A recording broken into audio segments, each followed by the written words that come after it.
এই শ্রম কোডের মধ্য দিয়ে আমাদের দেশে কোনো স্থায়ী শ্রমিক থাকবে না। সমস্ত জায়গায় অস্থায়ী শ্রমিক, ক্যাজুয়াল শ্রমিক, ঠিকাদার শ্রমিক, কন্ট্রাক্টর শ্রমিক, তাদের দিয়ে কলকারখানা শিল্প পরিচালনা করতে হবে।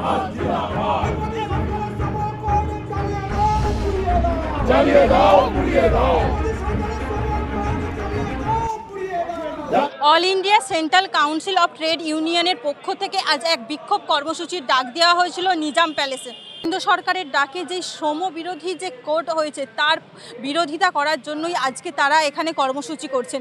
তাদের মূলত দাবি যে নতুন কোড হয়েছে তাতে বেতন বৃদ্ধি না হলেও তাদের কর্মের এবং তাদের যে সময় আছে সেই সময় বৃদ্ধি করে দিয়েছে কাজের, কিন্তু তাদের বেতন বৃদ্ধি পাবে না।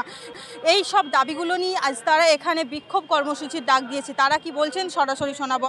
শ্রম কোডের উদ্দেশ্য হচ্ছে আদানি আম্বানিদের কাছে অবাধ পুঁজির পাহাড় গড়ে তুলবার জন্য তাদের ব্যবস্থা। শ্রম কোডের যে নতুন নতুন আইনগুলো লেখা হয়েছে তাতে সমস্ত জায়গায় শ্রমিকের অধিকার খর্ব, ট্রেড ইউনিয়নের অধিকার খর্ব শুধু নয়, সমস্ত জায়গাতে দেখবেন এই আক্রমণটা নেমেছে। শুধু 300 কারখানা বলে নয়, 8 ঘন্টা কাজকে 12 ঘন্টা কাজ করে দেওয়া হচ্ছে, মহিলারা কাজ করবেন কিনা রাত্রিবেলা এই সমস্ত কিছুকে বন্ধ করে দেওয়া হচ্ছে। মানে এই আক্রমণটা নেমেছে, এটা একটা দিক।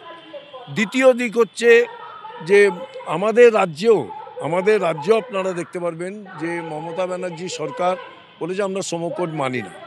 শ্রম কোড যদি না মানেন তাহলে বিধানসভায় কেন বিল আনছেন না? বিধানসভায় বিল আনা হোক এই শ্রম কোডের বিরুদ্ধে। কেরালা তো নিয়েছে, কেরালা যদি নিতে পারে তাহলে আপনারা কেন বিধানসভায় বিলটা আনছেন না? এক। দুই হচ্ছে মর্মবস্তুতে দেখতে পাবেন বহু জায়গাতে আজকে আইএনটিটিউসির নামে তৃণমূল কংগ্রেস দল বহু জায়গায় বিরোধী ট্রেড ইউনিয়নের কণ্ঠস্বরকে স্তব্ধ করবার জন্য শ্রম কোডের মর্মবস্তুকেই তারা কলকারখানাগুলোতে কাজ করছে। আমরা স্বাভাবিকভাবে মূলত বিজেপি সরকারের এই শ্রম কোডের বিরুদ্ধে তো দাঁড়িয়েছি, ভারতবর্ষের সমস্ত শ্রমজীবী মানুষ দাঁড়িয়েছে, সেন্ট্রাল ট্রেড ইউনিয়ন দাঁড়িয়েছে, শুধুমাত্র বিজেপির শ্রমিক সংগঠন বিএমএস বাদ দিয়ে বাকি সমস্ত জায়গাতে আমরা এই রাজ্যেতেও যাতে না কার্যকরী করা যায়, কার্যকরী না হয় তার জন্য আমরা তীব্রতর আন্দোলন গড়ে তুলব। আগামীকাল এরই পরিপ্রেক্ষিতে দেখবেন রানী রাসমণি রোডে 10,000 লোকের সমাবেশ, সংযুক্ত কিষাণ মোর্চা এবং কেন্দ্রীয় ট্রেড ইউনিয়ন। সেখানে প্রথম স্লোগানটাই হচ্ছে শ্রম কোড বাতিল করো। তা না হলে হাত শক্তিশালী করছে মোদী সরকার, আমাদের দেশের আম্বানি আদানি, আমাদের দেশের কর্পোরেট, তারা আমাদের দেশের শিল্প ব্যবস্থাকে পরিচালনা করবে। তার জন্যই এই শ্রম কোড হচ্ছে কথা যে আমাদের দেশের সম্পদ তৈরি করে শ্রমজীবী মানুষ, সেই দেশের সম্পদ কুক্ষিগত হয় আমাদের দেশের 1% বা 1.5% মানুষের হাতে। ফলে আমাদের দেশের এই গোটা শিল্প ব্যবস্থা যে সম্পদ উৎপাদন করে সেটা হচ্ছে শ্রমজীবী মানুষ। তাদেরকে রিলিফ না দিয়ে, তাদেরকে বঞ্চিত করে, তাদের যে অধিকারগুলো এতদিন পর্যন্ত ছিল, যে নিয়ম নীতিগুলো এতদিন পর্যন্ত ছিল, সেগুলোকে জলাঞ্জলি দিয়ে নতুন এই আইন তৈরি করেছে।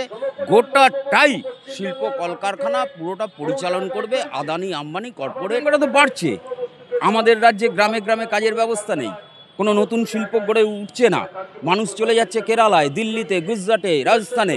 কেউ জরির কাজ করছে, কেউ সোনার কাজ করছে, কেউ নির্মাণ শ্রমিক, তার কেউ কেরালাতে চলে যাচ্ছে। সেখানে যেহেতু ওয়েস্টটা অনেক বেশি, দিন মজুরের অনেক সংখ্যা বেশি, সেখানে চলে যাচ্ছে 600 টাকা মজুরিতে কাজ করছে, সেখানে কৃষিজীবী মানুষ হিসেবে কাজ করছে।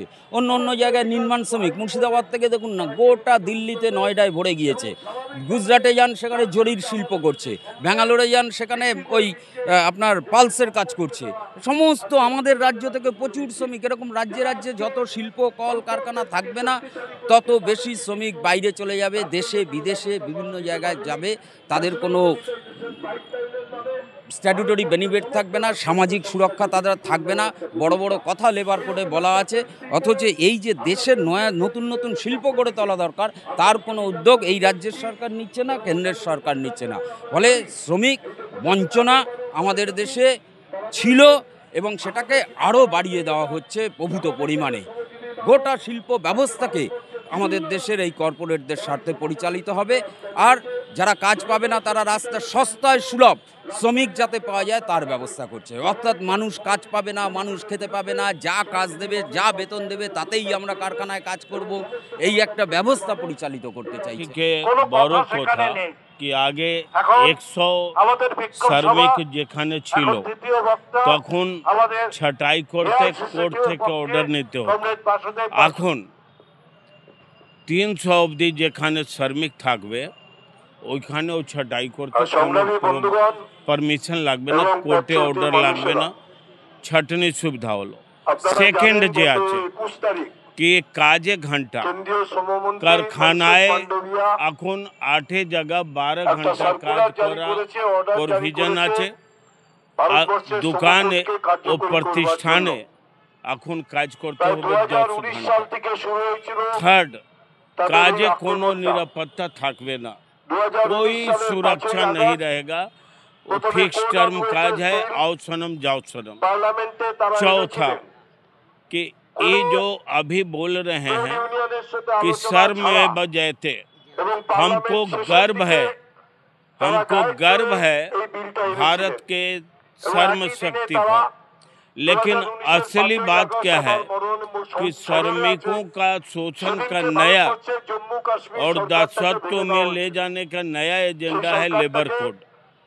4 तरह का लेबर कोड जो है, हम चारों बोल देते हैं एक करके, लेकिन क्यों हम बोल रहे हैं कि 4 तो जो कोड है इसमें सबसे ज़्यादा अगर लाभवान होगा तो वह होगा कॉरपोरेट घराना, और सबसे ज़्यादा अगर नुकसान होगा तो श्रमिकों का होगा।